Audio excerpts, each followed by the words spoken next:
Welcome to ஓரோ சமையல். இப்போ என்ன பண்ண போகிறோம்னா தக்காளி தொக்கு தாங்க. தக்காளி ஊறுகாய், தக்காளி தொக்குன்னு சொல்லலாம். இது ரைஸு, சப்பாத்தி, இட்லி, தோசை எல்லாத்துக்கும் சூப்பரான காம்பினேஷனு. எப்படி ஈஸியாகவும் டேஸ்ட்டாகவும் செஞ்சிடலான்னு பார்க்கலாம் வாங்க. 1 கிலோ நல்லா பழுத்த தக்காளிக்கு ஒரு 10லேருந்து 15 காஷ்மீரி சில்லி. இது நல்லா கலர் கொடுக்கும், காரம் கம்மியாக இருக்கும். இப்போ கார மிளகா ஒரு 6-7 மிளகாய் சேர்த்துருக்குறேன். தக்காளி புளிப்பு இருக்கும், ஆனாலும் கொஞ்சம் புளி சேர்த்தா தான் கொஞ்சம் நல்லா ஊறுகாய் கெடாமல் இருக்கும். அதனால் ஒரு எலுமிச்சை அளவு புளி ஊற வச்சு சேர்த்துருக்கேன். தேவையான அளவு கல்லுப்பு. இது எல்லாமே அடுப்பு பற்ற வச்சு நல்லா எண்ணெய் எதுவும் தேவையில்லை, நல்லா மெல்ட் ஆகிற வரையும் நல்லா வதங்கட்டும். நம்ம ஸ்டவ்வை பற்ற வச்சுட்டு ஒரு மூடி போட்டு கூட நம்ம நல்லா தக்காளி நல்லா சாஃப்ட் ஆகணும், அந்த அளவுக்கு நல்லா வதக்கி எடுத்துக்கலாம். எண்ணெய் எதுவும் தேவையில்லை. கொஞ்சமாக மஞ்சள்தூள் சேர்த்துக்கலாம். பாருங்கள், நல்லா தோல் விட்டு வதங்கிருச்சு. இப்போ இன்னும் 2 நிமிஷம் வதக்கிட்டு நம்ம ஸ்டவ் ஆஃப் பண்ணிடலாம். ஆஃப் பண்ணதுக்கப்புறமா நல்லா சூடு ஆறுனதுக்கப்புறம் மிக்சியில் போட்டு குறப்பாக அரைச்சிக்கலாம். இப்படி ஒரு வாட்டி நல்லா வதக்கிட்டு அரைக்கும் போது அது சீக்கிரமாக கெடாது.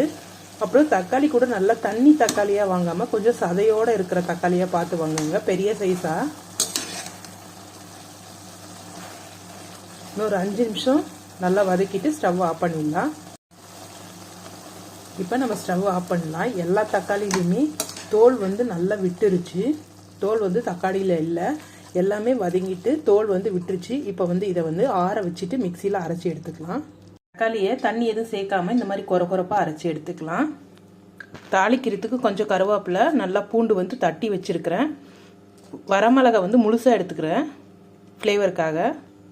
இப்போ எண்ணெய் காஞ்சதும் கொஞ்சம் கடுகு சேர்த்துக்கலாம். 1 ஸ்பூன் சீரகம் சேர்த்துக்கிறேன். பெருங்காயம் நல்லா தாராளமாக சேர்த்துக்கலாம். பெருங்காயம் ஃப்ளேவர் ரொம்ப நல்லா இருக்கும். கொஞ்சம் கடலைப்பருப்பு சேர்த்துக்கலாம். இது நல்லா பொரிஞ்சதும் காஞ்ச மிளகாய், பூண்டு, கருவேப்பிலை சேர்த்துக்கலாம். 1 கிலோ தக்காளிக்கு 100 ml ஆயில் சேர்த்துருக்கிறேன். இப்போ அரைச்ச விழுதை சேர்த்துக்கலாம். இப்போ இந்த ஆயில் எல்லாமே அப்சர்வ் பண்ணி திரும்பவும் ஆயில் வெளியே விடும். அந்த ஸ்டேஜ் வரையும் நல்லா வதக்கி எடுத்துக்கிட்டா நம்ம 2 மாதம் வரையும் கெடாமல் இருக்கும். வெளியில் ஃப்ரிட்ஜுக்குள்ளே வச்சா 2 மந்த்ஸ் வரையும் கெடாமல் இருக்கும். வெளியே வச்சா 1 வாரம் 10 நாள் வரையும் கெடாது. இது சாதத்துக்கு கூட, சப்பாத்தி, தோசை, இட்லி எல்லாத்துக்கும் சூப்பரான சைட் டிஷ்ஷாக இருக்கும். தயிர் சாதத்துக்கு கூட ரொம்ப நல்லா இருக்கும். கொஞ்சம் கொதிக்க ஆரம்பித்தோடனே மீடியம் ஃப்ளேமில் வச்சு கலக்கிக்கோங்க, இல்லைனா பபிள்ஸ் மேலே தெறிக்க ஆரம்பிக்கும்.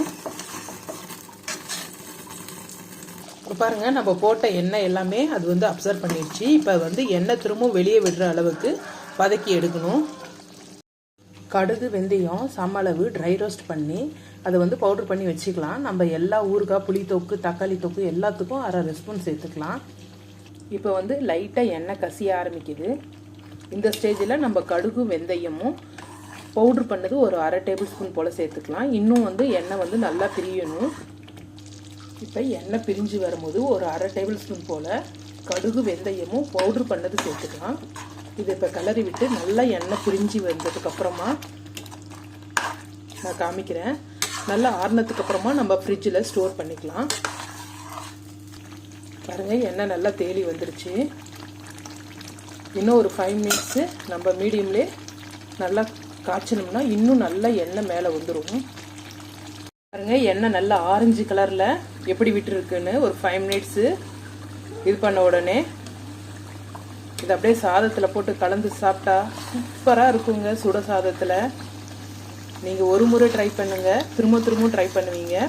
நீங்கள் லஞ்ச் பாக்ஸு ஸ்கூலுக்கு டைம் ஆகும் போது இந்த மாதிரி செஞ்சு வச்சுட்டிங்கன்னா, எப்பயாவது உங்களுக்கு முடியாத போது சாதம் மட்டும் வச்சு இது கலந்து கொடுத்தீங்கன்னா குழந்தைங்க சாப்பிட்ருவாங்க.